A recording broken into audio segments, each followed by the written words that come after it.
So what happens is that the young person listens to these over and over again and starts to become a little bit normalized to the haram, bit by bit. What comes into the ears, with the eyes, and then the heart it gets affected. The Prophet ﷺ said, in the hadith which is in Ibn Majah, Tabarani, Al-Hakim, he said, لم تظهر الفاحشة في قوم قط حتى يعلنوا بها إلا فشى فيهم الطاعون والأوجاع التي لم تكن في أسلافهم الذين مضوا. The Prophet, peace be upon him, said, there was never a civilization from the beginning till the end of time that when sexual immoralities become widespread among them, among that community, and then they make it normalized, publicly normalized, except that you would have seen diseases and illnesses and problems begin to also become widespread among them that did not occur with the civilizations before them.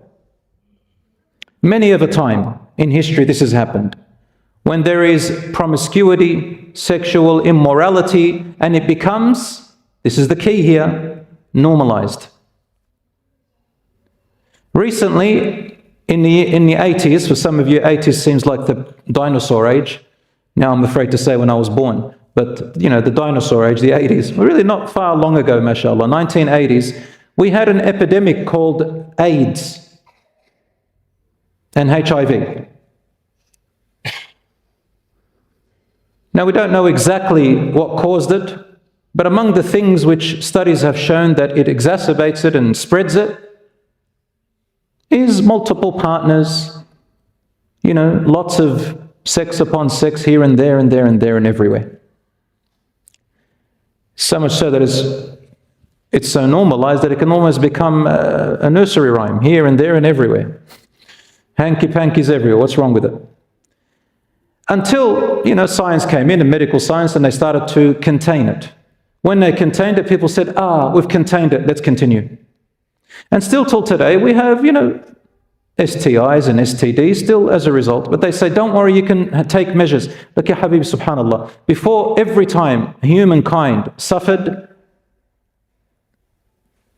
as soon as a little opening happens, we continue in our suffering, continue in our corruption. We have, as a result of sexual promiscuity and immoralities, young teenagers who are having boyfriends and girlfriends. You know, in the 1950s, and I wish I had this recording with me tonight, there was an interview in the 1950s, subhanAllah, I had it recorded, of a young girl, Christian young girl here in Australia, 16 years old. And the interviewer is asking a strange question compared to what we would ask today. It would say, would you have a boyfriend before marriage? Would you be with a guy? She said, absolutely not. I would never allow to lose my virginity before marriage. These were normal, decent morals that even non-Muslims had by the 1950s. Until later, the 1960s came in the 70s, in the name of liberalism and power to the people, they said, which has some good in it and really a lot of bad in it. People started being naked. Everyone slept with everyone. And that's when AIDS began to appear. And now, subhanallah, what I fear is that our Muslim community is getting affected by that norm. Girlfriend and boyfriend relationships are becoming very normal for them. A teenager can have intimate relationships with another teenager, but not allowed to get married in most Western societies. They can probably become pregnant. They can probably lose the baby and continue. Heartbreaks. Sometimes sicknesses can come in. Sometimes, you know, as I said, unplanned pregnancies.